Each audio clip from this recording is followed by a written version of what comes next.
अप्रत्यक्ष चीज की, निराकार को आकार देके साकार करना ही कला साधना साधना है। और निराकार, प्रभु भी निराकार है, कला भी निराकार है। आप प्रयास सिर्फ साधन के लिए नहीं करते हैं कि मुझे गाड़ी मिले इसलिए मैं करूं, मुझे ज्ञान मिले इसके लिए हमने साधन छोड़ ढूंढे ना कि जल्दी चले जाए। नहीं मिले तो पाँव तो है, अच्छे जूते नहीं मिले तो भी कोई बात नहीं, लेकिन पाँव अंत तक चलते रहे, ये ईश्वर से प्रार्थना रहती है। तो जैसे हम लोगों ने, सब लोग कहते थे आप लोगों ने विवाह नहीं करा, आपने ये नहीं करा, तो वही बात है कि जो नलिनी जी हमेशा नलिनी जी कहती है मीरा वाल का एक, जो अभी हम लोग मीरा का करने जाने जी, उस पर मैं आऊँगा। हाँ, तो वो क्या होता है, वो आपको भगवान ईश्वर आप अपने इतने अपने पास ले आता है कि उस सकरी गली में फिर कोई और आ नहीं पाता। 1997 में फाग उत्सव में हमारे गुरु जी जितेंद्र महाराज जी को, वहाँ के जिनकी चरण सेवा थी, उन्होंने कहा कि वो साईं जी ने कि आप, हमें ऐसा स्वप्न आया है, गुरु जी ने भी कहा मेरी भी बड़े दिनों से इच्छा है, तो हमें अंदर नृत्य करने का। जैसे चिदानंद मुनि जी हैं, अवधेशानंद जी हैं, स्वामी सन्मित्रानंद जी थे, ऐसे सभी संतों की जगह पे जाके ये नृत्य का प्रदर्शन करने से उनको लगा इससे पाठ। बद्री केदार में तो उन्हें बहुत बार उन्होंने इसका, हाँ, उन्होंने एक श्रृंखला शुरू करी थी पर्वत से सागर तक, तो वहाँ पे जितने भी गंगा जी का जहाँ पे प्रवाह था वहाँ पे लेके उन्होंने, और मतलब उनके गंगा सागर में आखिरी में नृत्य किया जब ये संक्रांति होती है।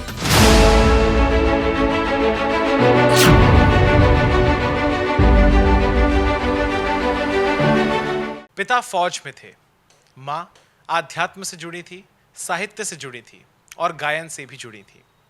आगरा में दोनों बहनों का जन्म हुआ और जब पिता ताजमहल को देखते थे तो ये सोचते थे कि भाई जिस तरीके से ये एक अजूबा है, विश्व प्रसिद्ध है, वैसी ही मेरी बेटियां भी विश्व प्रसिद्ध होंगी, दुनिया भर में नाम कमाएंगी।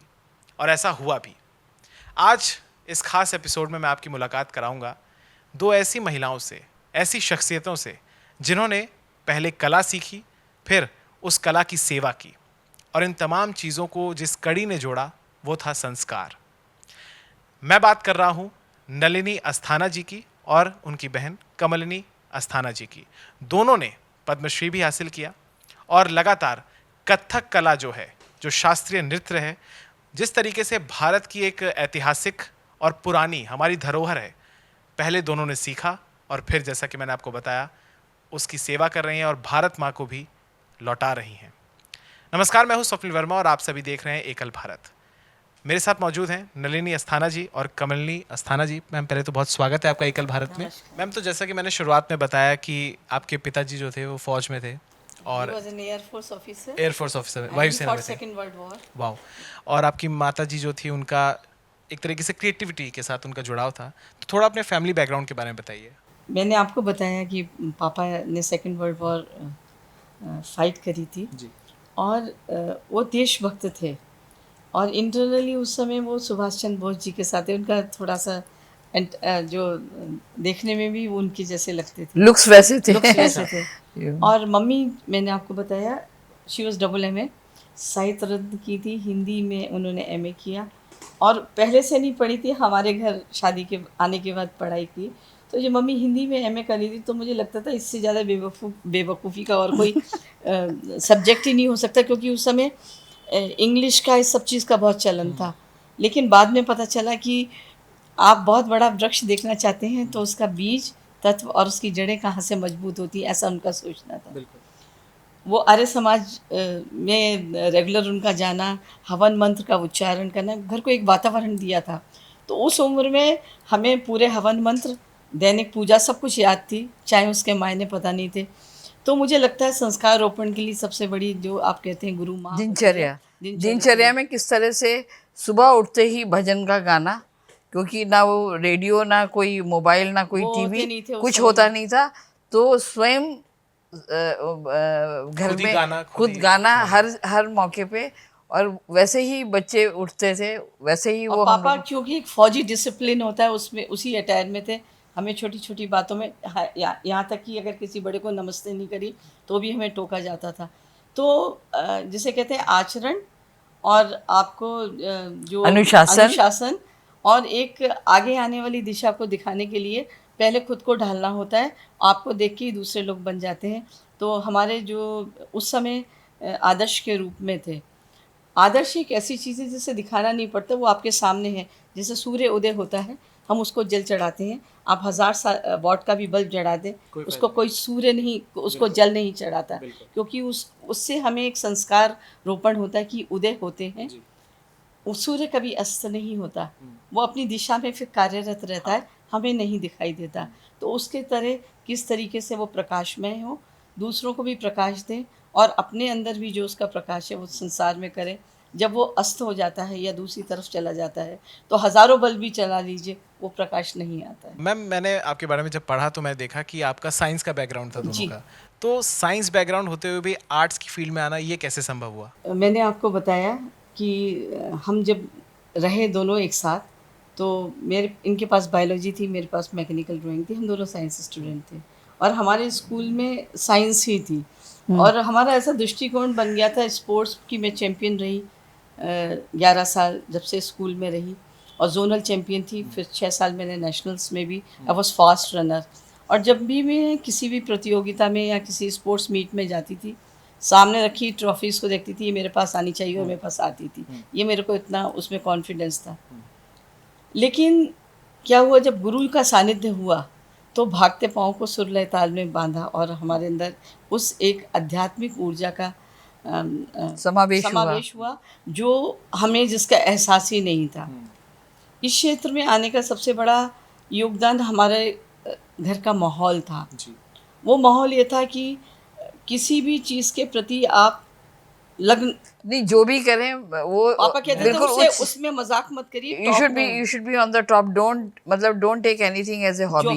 जोकिंग हाँ, एकाग्र होके करो। तो इसीलिए हमारे इस तरह से बांटा गया कि दो भाई पापा देखेंगे, मतलब उनके राह पे चलेंगे, और दोनों बेटियां मेरा छोटा भाई कलात्मक, बीएसएफ में पहले आर्मी में थे, पहले आर्मी और में 2 थे। गैलेंट्री अवार्ड मिले आर्मी में भी और बीएसएफ में भी। तो उनको जो पापा के एक्सपीरियंस थे उन्होंने मार्गदर्शन दिया, और कला साहित्य। अच्छा, जो खाली समय होता था, जो आपने कहा कैसे आया, तो जैसे औरों के घर में बात होती है कि शादी की तैयारी करेंगे, बच्चों को ये करेंगे, हमको ऐसे ये जोड़ेंगे, वो देंगे, वो कभी भी नहीं ले जाया गया और ना हम जाते थे। हमारा ये होता था कि अभी वो स्पोर्ट्स मीट हो रही है, वो डिबेट हो रहा है, उसमें तुम्हें आना है, मेरे साथ जाना है, और हम करते थे उसे पूरा। तो और जब रात को बैठते थे या थोड़े लेजर टाइम में, क्योंकि टीवी वगैरह होता नहीं था, तो पापा अपने वॉर एक्सपीरियंस बताते थे। वॉर एक्सपीरियंस में हमें ये बताते थे, एक छोटी सी बात बताऊं, कभी भी लड़ाई के समय अपने फील्ड को बैटल फील्ड नहीं बनाना, अपने देश को बैटल फील्ड नहीं बनाना, अपने लैंड को जहाँ पे आप खड़े हो उसको नहीं बनाना, नहीं बना। ऐसे बहुत सी टेक्निक्स थी। जैसे हम किसी भी विधा से जुड़ते हैं तो उसके बहुत सी चीज़ें होती हैं, और उसमें उन्होंने एक चीज़ और कहते थे, आपके पास धन जितना भी हो, एक समय व्यर्थ होता है कि अगर आपके अनुकूल आपको वस्तु ना मिले। ऐसे बहुत सी चीज़ें थी कि जैसे आप बहुत रईस हैं, लेकिन जब जैसे वो जंगल में कभी कभी पैराशूट से उतरते थे या उनको खाने को नहीं मिलता था, तब उन्हें जो एहसास हुआ, जेब में पैसे भी हैं, सब कुछ है, लेकिन मुट्ठी भर चने नहीं है खाने को।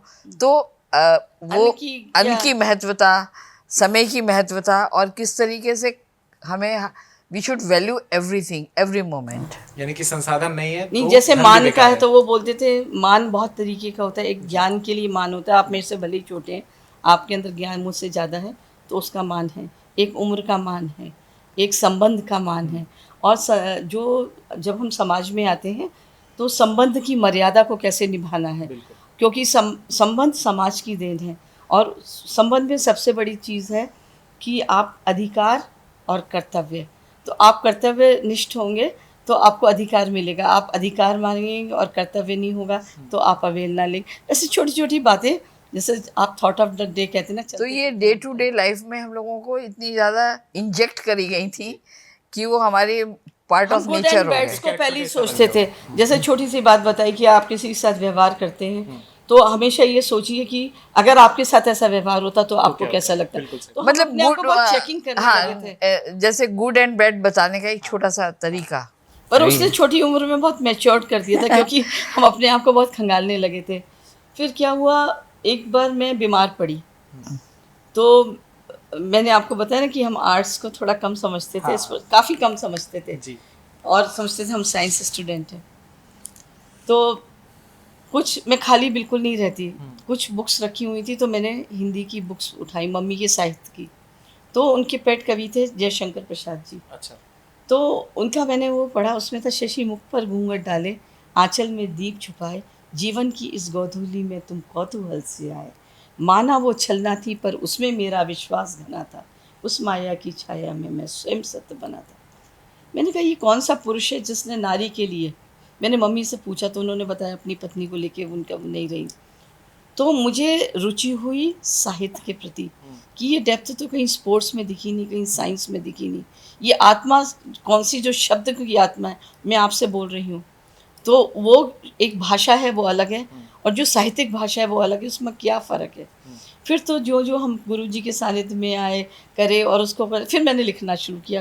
फिर बाद में आपको सुनाऊंगी मैंने छोटे छोटे से कैसे लिखा, और फिर पढ़ी नहीं हिंदी, तो मैंने इसका सब्जेक्ट ही पढ़ा, साहित्य नहीं पढ़ा। मतलब शी मिंटू से हम लोग साइंस कोर्स से कैसे कैसे धीरे धीरे स्पोर्ट्स और साइंस कोर्स से कैसे कैसे हम लोग एक होता है ना कि अध्यात्म में आए। आपने डाइव करना सीखा तो आप तरीके से नीचे गए और आपने नीचे की पानी के अंदर की दुनिया, समुद्र के अंदर की दुनिया देखी। एक है कि वक्त के धक्के से आप नीचे पहुंचे, डूबे भी नहीं और गोता लगा के वो सब कुछ देख के वापस बाहर आ गए। ये संस्कार की प्रबलता थी। तो मैम यही वो सफ़र था जिस तरीके से हम देख सकते हैं कि आप ट्रैक से लेकर डांस के फ्लोर तक आए या कथक के फ्लोर तक आए। कथक का जब मैम हम लोग जिक्र करते हैं या जब हम लोग पढ़ते हैं देखते हैं तो बिरजू महाराज जी का जिक्र होता है, शंभू महाराज जी का जिक्र होता है, आप दोनों का जिक्र होता है। तो कथक को किस तरीके से आपने किस उम्र में सीखा और कितना टफ रहा? देखिए, आपने जिनके नाम लिए बड़े पूजनीय, बहुत बड़े गुरु हैं, लेकिन वो लखनऊ घराने से थे जी। अब हमारा बनारस घराना है। अच्छा, इसमें कितने घराने होते हैं? 3 प्रमुख घराने 3 रहे। घराने कौन कौन और से? घराने की खासियत ये रही, नृत्य ये जैसे आप काका गागा के ABCD की वो बदलती नहीं है। अच्छा। लेकिन जो सोच होती है, जैसे लिटरेचर आप इंग्लिश लिटरेचर कहें, हिंदी लिटरेचर है, नवरस उसमें भी है, अभिव्यक्ति उसमें भी है। लेकिन जहाँ भाषा बदलती है वहाँ संस्कृति बदल जाती है, क्योंकि संस्कृति का साहित्य से बहुत गहरा संबंध है। नृत्य का साहित्य से, साहित्य का समाज से, समाज का संस्कृति से, और संस्कृति का देश से। क्या बात। इतना गहरा संबंध है। आप इनमें से किसी को छू लीजिए, आप साहित्य पढ़ेंगे वहाँ की संस्कृति आ जाएगी, आप नृत्य देखेंगे वहाँ की संस्कृति आ जाएगी। इनमें से किसी को भी छुए, वो एक देश के चरित्र को उजागर करते हैं, और चरित्र में है उसका दर्पण है, एक उसका समाज का दर्पण है, का दर्पण है। और नृत्य इन सब में संपूर्ण है एक तरीके से। तो जब आप इसमें उतरते चले जाते हैं तो उसकी गहराई के बारे में आपको लगता है कि जितना खोजते जाएं वो आपसे बहुत दूर जाता जा रहा है। तो हम जैसे ही इसमें उतरे तो हमें लगा कि ये तो अथाह सागर है, हमसे बहुत दूर है, हम नहीं कर पाएंगे। पर जिसे कहते हैं ना, आप दूर से देखिए तो भीड़ लगती है, लेकिन आप भीड़ में से एक हो जाते हैं तो आपको भीड़ नज़र नहीं आती है। जो पास वाला है वो भी आपको दूर लगता है अगर आप अपने आप में चिंतन करते हैं तो। और एक समय होता है उस भीड़ से आप उभर आते हैं, फिर उभर के वो भीड़ आपको देखती है और आप ऊपर से भीड़ को देखते हैं। तो आपने जिनके नाम लिए वो सब थे, लेकिन वो मध्य युग के जो राज दरबार, खासकर मुगल समय के संपन्न हुआ था, इसलिए कथक में आप देखेंगे कि सलामी टुकड़ा है, आमद है, ये है मुजरा, हाँ, दोनों संस्कृतियों का नहीं उसका सफर रहा, कथक का सफर। अभी जब हम बैंकॉक में वर्ल्ड हिंदू कांग्रेस में बुलाए गए थे, we were the only dancers, जिसमें मैंने बोला इसी में, उसमें था मेरा सब्जेक्ट दिया गया था म्यूटिलेशन इन कथक ड्यूरिंग मुगल्स। देखिए, कला में एक बहुत अच्छी बात है कि हम लोग धर्म से भक्ति नहीं करते हैं, भक्ति ही हमारा धर्म है। हाँ। और भक्ति है हमारी सुरों की, अप्रत्यक्ष चीज़ की, निराकार को आकार देके साकार करना ही कला साधना है। और निराकार, प्रभु भी निराकार है, कला भी निराकार है। उसको प्राप्ति के लिए धर्म नहीं है, भक्ति है। आप कितने भी धर्म मान लीजिए, लेकिन अगर आपके अंदर भक्ति नहीं है वो नहीं आएगा। तो साधना ही भक्ति है, भक्ति ही हमारा धर्म है। आप किसी भी धर्म के बेसुरे हैं तो हमारे लिए अधर्मी है, आप सुरीले हैं तो हमारे लिए हमारे धर्म के हैं। तो कला का एक अपना धर्म है। तो इसने भक्ति सिखाई, भक्ति के माध्यम से, जैसे आप कहते हैं ना, संकल्प से सिद्धि मिलती है, लेकिन बीच में एक चीज़ है जो उसे संकल्प से सिद्धि की, वो है साधना। जब आप किसी चीज़ को साधने का प्रयास करते हैं, उस तक पहुँचना, साधना और कर्म दोनों, साधना माध्यम है, साधने माध्यम। के एक लिए। तरीके से तपस्वी बनना पड़ता है उस चीज को पाने हाँ। के लिए। ये सिर्फ Indian music and fine art में साधना की एक कैटेगरी है, अलग महत्व है। और लेकिन ऐसा मेरा सोचना है, भाग और बुद्धि का इतना बड़ा घनिष्ठ संबंध है, जैसा आपका भाग होगा वैसी बुद्धि होगी। बिल्कुल। आपको उसमें कोई बुराई नजर ही नहीं आएगी। हम कितने मीलों पैदल चले जाते, आर के पुरम से करोल बाग कितना दूर है, तो हम लोग पैदल चले जाते थे, क्योंकि बस का उस समय बस बहुत गिनी चुनी आती थी। कई बार लोग हमारे कॉलेज के स्टूडेंट्स कहते थे लाई मोटरसाइकिल पर, हम नहीं बोलते थे कि पापा नहीं रहे हैं। अब हम कहाँ झूठ बोलना है ये भी देखना है। हम बोलते थे अभी जीप आएगी, पापा लेने के लिए आएंगे, क्योंकि हमें ये बताया गया था किसी का भी एहसान आप लेते हैं तो उसे चुकाना पड़ता है। इसलिए लड़कियों के अंदर दो चीज़ उन्होंने बताई, जो आपके पास है वो आपका है, जो आपका नहीं है वो आपका है ही नहीं, और जो आपका है वो घूम फिर के भी आपके पास आएगा। तो जब हमारे पास चीज़ें नहीं थी तो हमने सोचा ये बनी ही नहीं हमारे लिए, ये साधन बने ही नहीं है।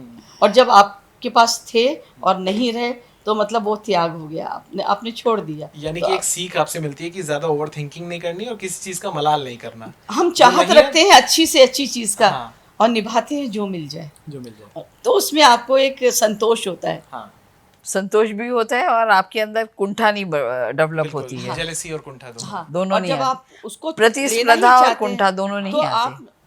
आप प्रयास सिर्फ साधन के लिए नहीं करते हैं कि मुझे गाड़ी मिले इसलिए मैं करूं, मुझे ज्ञान मिले इसके लिए हमने साधन ढूंढे ना, कि जल्दी चले जाए। नहीं मिले तो पाँव तो है, अच्छे जूते नहीं मिले तो भी कोई बात नहीं, लेकिन पाँव अंत तक चलते रहें, क्या बात। ये ईश्वर से प्रार्थना रहती है। इसलिए कलाकार कहता है अंत तक नृत्य करते रहें, क्योंकि नृत्य करेंगे तो मतलब नृत्य खड़े होने लायक होंगे।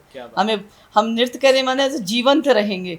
तो हम तो यही ईश्वर से मांगते हैं कि अंत तक हमारे पाँव चलते रहें। हमारा घराना बनारस, जानकी प्रसाद बनारस घराना, और उसमें जैसे कहते हैं मंदिर नृत्य शैली, तो उसकी जो एक शुद्धता थी, जो मंदिरों के प्रांगण में पहले होता था। मेरे गुरुजी की यही खोज रही जब वो महाराज जी के साथ, अपने कृष्ण कुमार महाराज जी के साथ जाते थे, कि जो चीज़ देवों के देव महादेव से संबंधित है, जो नृत्य उर्वशी रंभा ने किया, जो धरातल पे घुंघरू बांध के कृष्ण ने किया, वो कोठों तक कैसे पहुंचा। और आजकल की जो फिल्म में दिखाया जाता, कभी पायस रूप में नहीं, अरे तुमने घुंघरू बांध लिए तुम्हारी शादी नहीं होगी, या कोठे का सीन दिखाना तो वो रुपए उड़ा रहे हैं। तो इतनी पूजनीय चीज़, जो आध्यात्मिक चीज़ है, उस लेवल तक क्यों पहुंची, कैसे पहुंची, तो ये उनकी खोज रही। और उनकी खोज के जैसे कहते हैं ना, प्रतिमूर्तिकार हम ही लोग रहे, और उसको ही आगे बढ़ा के हमने। हमारे गुरुजी जितेंद्र महाराज जी ने इस पे इतना काम किया है। हमने 12 ज्योतिर्लिंग में 12 ज्योतिर्लिंग में उन्होंने नृत्य करा। 2003 में हमने कैलाश मानसरोवर पे नृत्य किया। सब गुरु जी का प्रताप था। ये वर्ल्ड रिकॉर्ड है, जहाँ 40% ऑक्सीजन रह जाती है। और वो उन्होंने इतना शोध करा कि वो आप उस मंदिर में आप कर सके, नहीं तो ऑर्थोडॉक्स लोग तो इसको अंदर करने के लिए अनुमति ही नहीं देते थे। सामने के सभी कुंभ स्नान किए, नृत्य किया हर माघ मेले में, और उसमें दूसरी बात है, और हम लोगों ने वहाँ पे भी तो करा, अखाड़ों में नहीं, ये बांके बिहारी जी के मंदिर में, वृंदावन में, जहाँ पे कभी अंदर मंदिर के अंदर कभी नृत्य किसी ने करा नहीं है। 1997 में फाग उत्सव में हमारे गुरु जी जितेंद्र महाराज जी को, वहाँ के जिनकी चरण सेवा थी, उन्होंने कहा कि गोसाई जी ने कि आप, हमें ऐसा स्वप्न आया है, गुरु जी ने भी कहा मेरी भी बड़े दिनों से इच्छा है, तो हमें अंदर नृत्य करने का। जैसे चिदानंद मुनि जी हैं, अवधेशानंद जी हैं, स्वामी सन्मित्रानंद जी थे, ऐसे सभी संतों की जगह पे जाके ये नृत्य का प्रदर्शन करने से उनको लगा इससे पाठ। बद्री केदार में तो हमने बहुत बार उन्होंने इसका उन्होंने एक श्रृंखला शुरू करी थी, पर्वत से सागर तक। तो वहाँ पे जितने भी गंगा जी का जहाँ पे प्रवाह था, वहाँ पे लेके उन्होंने, और अंत में मतलब उनके गंगा सागर में नृत्य किया। जब ये संक्रांति होती है उस समय किया। मतलब उन्होंने ऐसे प्रोजेक्ट्स उन्होंने गुरुजी ने बनाए कि जहाँ पे आप, जैसे पहले उत्सव में हुआ करते थे, वैसे ही उन्होंने इसकी परंपरा को पुनः जागृत किया। अच्छा मैम, मैं थोड़ा सा और बैक में लेकर चलना चाहूँगा आपको 5 दशक हो गए, यानी 50 वर्ष से ज़्यादा हो गया, ऊपर हो गया। हाँ, ऊपर ही हो गया बल्कि। तो मैम, जैसे जब आपने बचपन में अपने घर में, हम इस साल सोच रहे थे 50 years of togetherness with the art, togetherness with the audience, and togetherness of ours, क्योंकि ये एक धागा है, ये चीज़ है, जैसे प्राण शरीर और आत्मा को क्या चीज़ बांधती है? प्राण। तो ऐसे हम दोनों को बांधने के लिए जो नृत्य माध्यम था, और गुरुजी ने उसको और हमें युगल नृत्यांगना के रूप में ढाल के एक साथ किया। तो togetherness with your self, togetherness with your art, togetherness with your audience and togetherness with.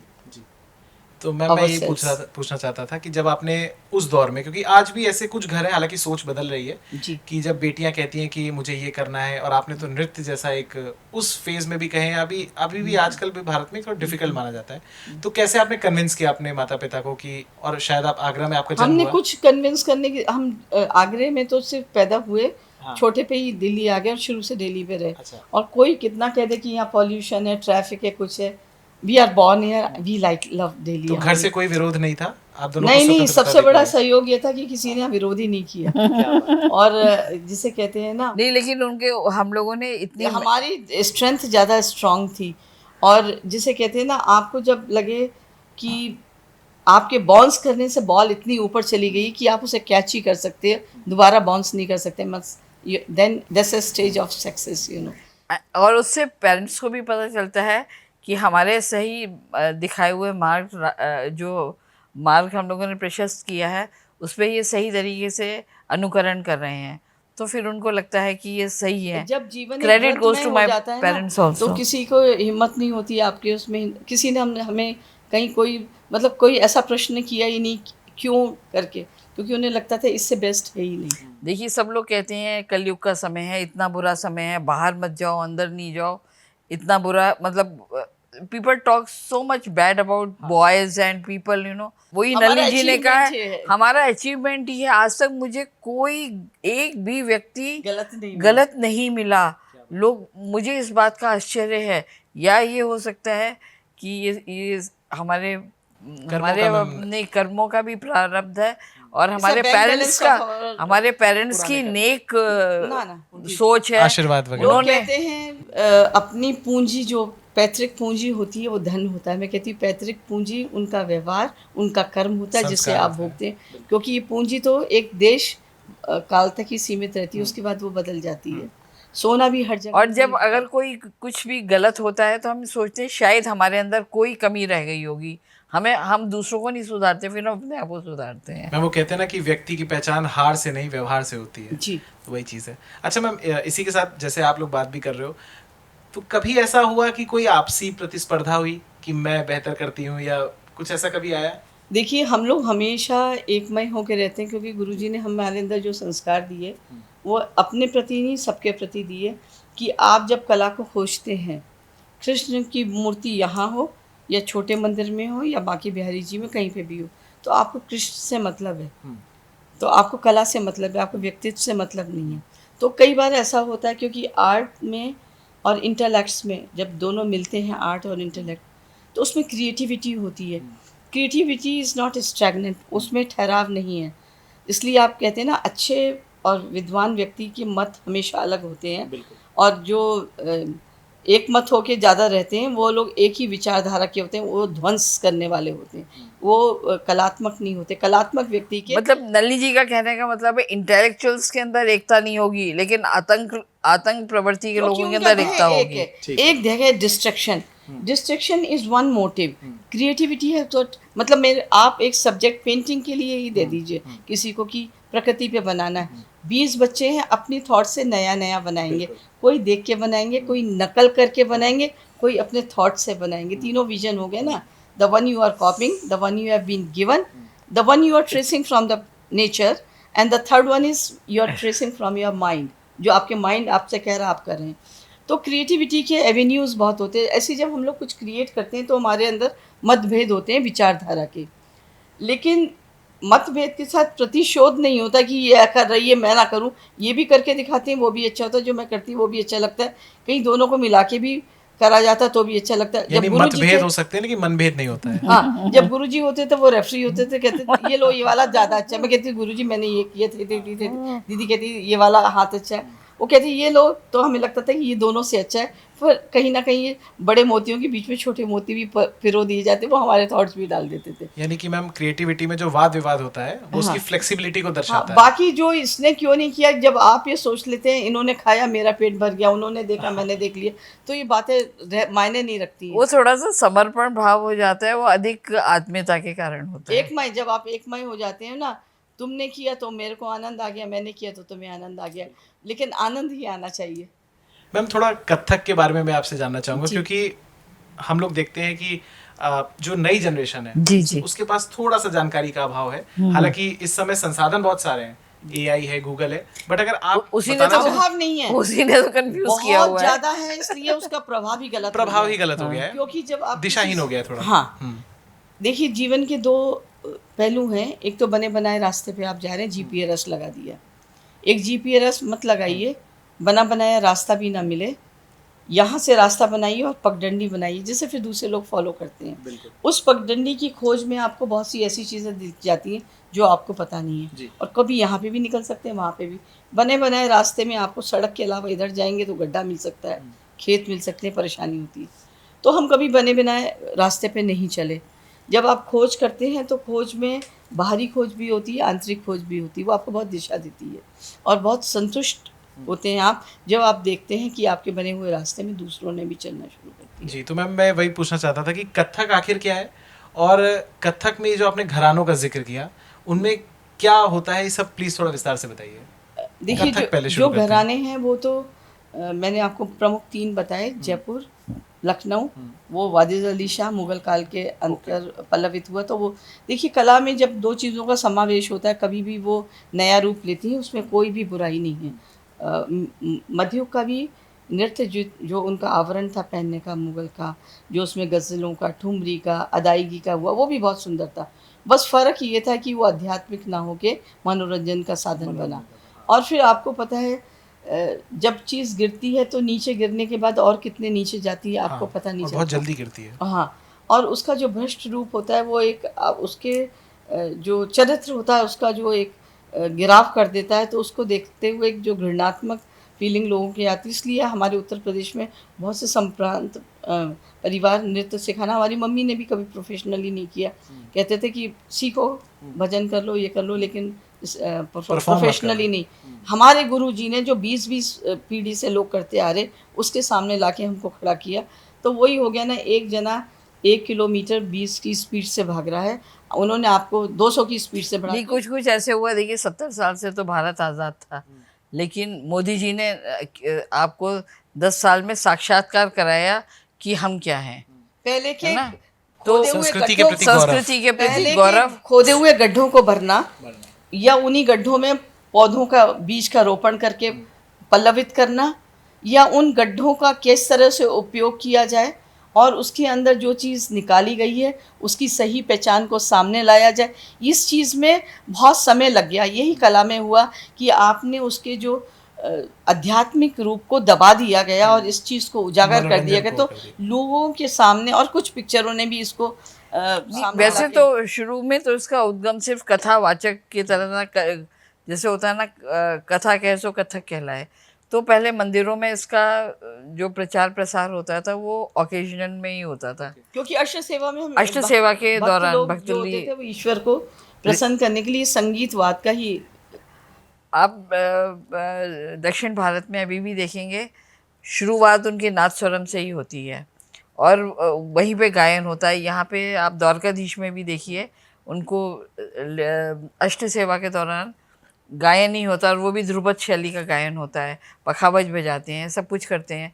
ऐसे ही पहले नृत्य का भी होता था, लेकिन पुरुष नृत्य करते थे, स्त्रियां नहीं करती पुरुष थी। प्रधान पुरुष प्रधान नृत्य था। इसलिए आप और अभी भी देखिए जो रासलीला करते हैं ना, उसमें जो कृष्ण होते हैं वो बालक होते हैं, और राधा भी बालक। हाँ, ये रामलीला में वो मैंने कई इसलिए जगह करते देखा थे है। जिससे नहीं, इसको कृष्ण कोई- लीला, कृष्ण रास लीला। महारास में, महाराज अच्छा, में। रासलीला में। तो रासलीला रासलीला में में अभी भी वो वही जो पुरुष चला का आ एक रहा था ना, डोमिनेशन हाँ, पुरुष प्रधान नृत्य वो होता था। इसलिए जिससे कोई समाज में कुछ ऐसा चीज कोई ना हो जिसमें विकृति कोई ना नहीं आए। दिखा। समझ गए। ना? महिलाओं को एक प्रोटेक्ट करके रखा जाता हाँ, था। महिलाओं को नृत्य बच्चियों को नहीं भी। करने, हाँ, जी, करने जी। नहीं देते थे। बाद में ये देवदासी प्रथा हुई, उसके बाद वो सारा उसका स्वरूप बदलता दक्षिण चला भारत गया। में ये देवदासी प्रथा जो थी वो कुछ दक्षिण भारत में सामाजिक थी। चीज़ों के हिसाब से भी उससे बना दिया गया था।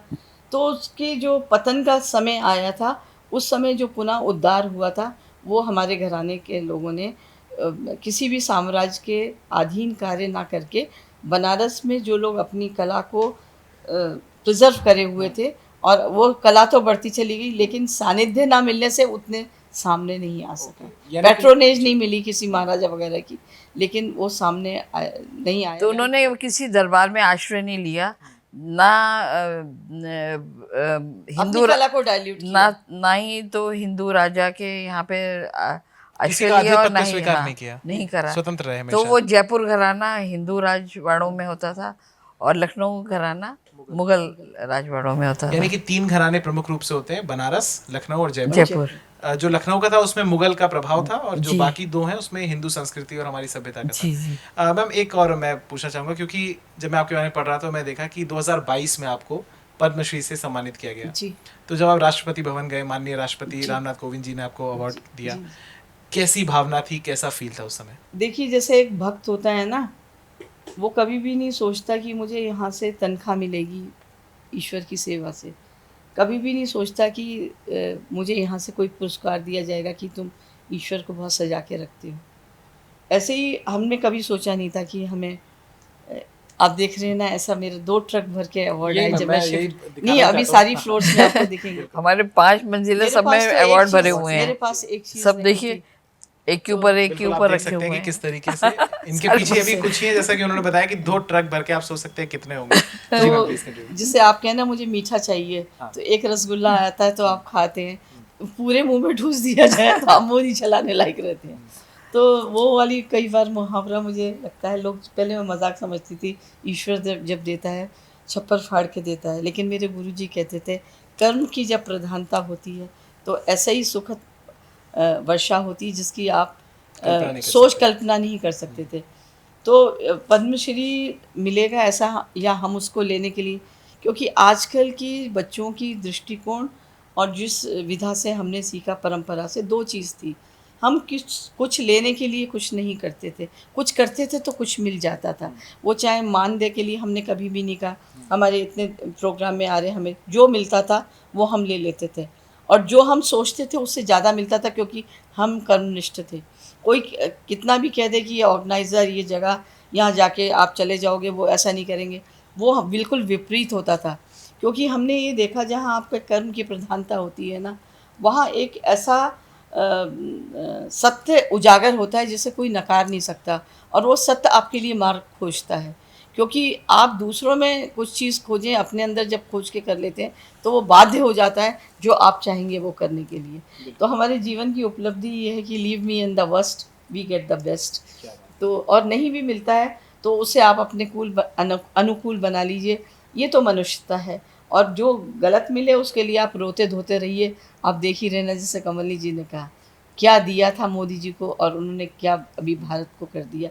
लेकिन उसमें भी जिसे कहते हैं ना, रुदाली होते हैं कई लोग, हर बात में ही छाती पीटते रहते हैं, उनका हम कोई इलाज नहीं कर सकते, और हमें करना ही नहीं है। हमारा काम है दूसरों को प्रसन्न तो रखना। वो क्या होता है ना, सुबह से शाम तक जिसे कहते हैं ना, हम लोगों ने अपने जो व्यक्ति भी अपने अंदर भक्ति और जो भी आप चीज़ अपनाते हैं, कला को आप जीते हैं सांस की तरह, देती है आपको। तो वो फिर वो आप उसके साथ पल 2 पल नहीं रहते, आप उसको जीवन समर्पित कर देते हैं। तो जैसे हम लोगों ने, सब लोग कहते थे आप लोगों ने विवाह नहीं करा, आपने ये नहीं करा, तो वही बात है कि जो नलिनी जी हमेशा नलिनी जी कहती है, मीरा वाल का एक जो अभी हम लोग मीरा क्या करने जा रहे हैं, हाँ, तो वो क्या होता है, वो आपको भगवान ईश्वर आप अपने इतने अपने प्रेम में पास ले आता है कि उस सकरी गली में फिर कोई और आ नहीं पाता। तो इस तरीके से करते हैं। और जो भी जब आप देश के बारे में सोचते हैं तो आप ये नहीं सोचते आपको कैसे, आपके ऊपर क्या आघात होगा, क्योंकि आपके पास कोई लालच है ही नहीं। जब आपके पास आगे जोड़ने का नहीं है, पीछे जोड़ने का नहीं है, तो फिर आप वही करेंगे जो सत्य है, जो अनुकरणीय है। तो फिर निर्भय और निर्भीक भाव से हमने ये नहीं देखा कि हमें ऑडियंस क्या कहेगी, या हमारे गुरुजी ने ये नहीं कहा सोचा कि इसमें तो कुछ मिलेगा नहीं अगर हमने चाटुकारिता नहीं करी किसी की। तो हम लोगों ने, गुरुजी ने अपने नृत्य को कभी डाइल्यूट नहीं करा। अगर आप अपने नृत्य को डाइल्यूट करते चले जाते तो 24 कैरेट का सोना आप कब तक हल्का करते? 1 ग्राम 5 ग्राम तक तो नहीं आ जाते ना। और अगर तो उन्होंने सोना आपके पास ठोस भी रखा है, उसमें नक्काशी नहीं करी है, तो भी यूजलेस है। तो भी useless तो उन्होंने उस चीज को इस तरह से प्रस्तुत किया, ऐसे ऐसे कॉम्पोजिशन करी, ऐसी ऐसी मतलब हम लोगों की, जो हम लोगों ने कैलाश मानसरोवर पे रखते हुए उन्होंने प्रस्तुत किया शिव स्तुति, वो उन्होंने स्वयं बनाई, स्वयं उनकी रचना थी। तिट तिट तिट तगन नागन छत्रपति जगतपति देवपति महादेव, तिट तिट तिट तगन नागन गिरणांग दिग्गदान मुंडबाल शोभिते चंद्रबाल शोभिते धाकड़ तक तुम तक गिन्नणांग तक गिरतन धाकड़ुम दादा। मतलब उनका जो रचनाएं होती थी ना, वो इस तरीके की होती थी, ओजस्व होती थी, क्योंकि उसमें पूरा सार, उनकी भक्ति, उनकी सोच ऐसी उजागर होती थी कि सब लोग कहते थे ऐसा तो हमने कभी आगे पीछे देखा ही नहीं, ना ये किसी की नकल है, ना किसी की सोच है वो, क्योंकि उनकी भक्ति की एक पराकाष्ठा थी। तो जब वो प्रसाद रूप में हमें मिली तो उसकी, वो भी ब्रह्मचारी थे तो इसलिए उनके पुत्र और पुत्री तो के रूप में हम ही लोग थे। तो इस तरह से क्या हुआ ना, जो भी हमारी प्रस्तुति होती थी वो बड़ी आध्यात्मिक, बड़ी आकर्षक, बड़ी अद्वितीय होती थी। इसीलिए हम लोगों को मेहनत तो हम बहुत ही करते थे। मेहनत तो हम बहुत करते थे। मैम एक और प्रश्न मैं पूछना चाहता हूँ। जी बिल्कुल, आज भी आप लोग एक्टिव हैं। यही मैं पूछना चाहता था कि जैसे हम जहाँ पर हैं इस समय मौजूद हैं, इस पूरे संस्थान के बारे में बताइए, संगीत का आखिर क्या है? एक बार पापा और गुरुजी बैठे थे। गुरुजी पापा की देन थे। पापा को कला से प्रेम था, पर उनके बच्चे सीख पाएंगे ऐसा उनको लगता नहीं था कि वो कलाकार बनेंगे। उनका मन में झुकाव था कला के प्रति। मम्मी का विश्वास था कि हम बनेंगे, क्योंकि वो कला के क्षेत्र में थी, तो इसलिए उनको, जैसे कहते हैं ना, शुरू के ही पाँव समझ में आ गए थे। पर गुरुजी के व्यवहार से और उनकी एक सादगी से पापा बहुत प्रभावित थे।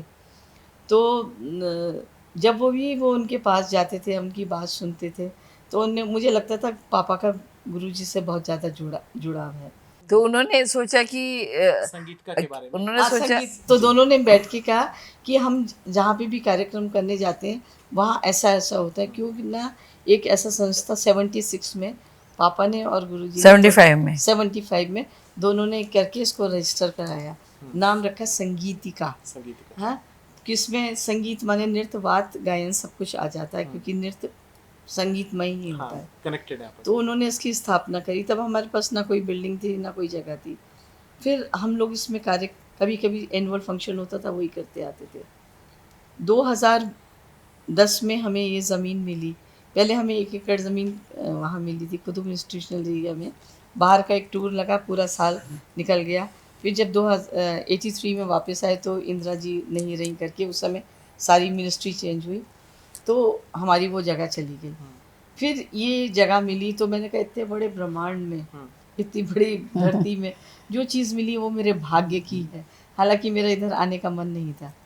तो उस समय शीला जी CM मुख्यमंत्री थी, तो कहने लगी कि हाँ आवश्यकता है। हमने कहा हम तो उसी जगह कार्य करते हैं जहाँ पे कुछ नहीं होता, वहीं हमें मतलब नहीं, मतलब रेगिस्तान में नाव चलाते हैं। एक बार तो उन्होंने मजाक में भी कहा, तो एक समय से पागल खाने होते थे और कोई जगह नहीं होती थी, आप आइए इसको डेवलप करिए। शाहदरा को इतना बड़ा नोटोरियस जगह थी। मुझे भी जगह अच्छी नहीं लगती, जमुना पार में सोचती थी माने। तो गुरुजी की मैंने थिंकिंग, कहते सूर्य तो पूर्व से ही निकलता है, तो यहाँ पे भी कलाकार को उदय करना है। तो उस समय हम दोनों जनों ने आके इसको बनवाया अपने ही परिश्रम से, और कोई तीसरा नहीं था। तो तब उस समय यामिनी जी ने मुझसे कहा, नलिनी इंस्टीट्यूट बनवाना माने कि मैंने जब बनवाया तो नाच छूट जाता है।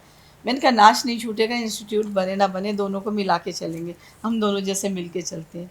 तो जो भी मनी मिलते थे किसी भी प्रोग्राम के, हम आके इसमें लगा देते थे। तो जब ये बन गया तो मैंने सोचा कि संगीत का ही क्यों रहे इसमें एक, क्योंकि गुरुजी का योगदान है, तो हमने इसका नाम दिया गुरु जितेंद्र महाराज इंस्टीट्यूट ऑफ परफॉर्मिंग आर्ट, संगीत का के साथ जोड़ा। और चूँकि पापा का था तो उनका पेट नेम था आनंद, तो हमने इस ऑडिटोरियम का नाम आनंद रखा, क्योंकि यानी सबको आते आपने के सम्मान साथ किया अपने हाँ, तरीके से। तो इस तरीके से इसका हुआ। फिर मुझे लगा कि एक आप छोटे पे स्टोरी सुनते थे ना, 3 लिटिल बियर्स की, वो गया तो ये बाउल भी उसके हिसाब से नहीं था, ये भी नहीं, तो छोटा कहता oh it's according to me, है ना, बेड भी लगा। तो मुझे लगा चाहे उतना बड़ा नहीं था, 1 एकड़ में नहीं था, लेकिन इट्स अकॉर्डिंग टू अस, जिसे मैं संभाल सकती हूँ, पर्याप्त है। और ईमानदारी से निभा सकती क्योंकि हूँ।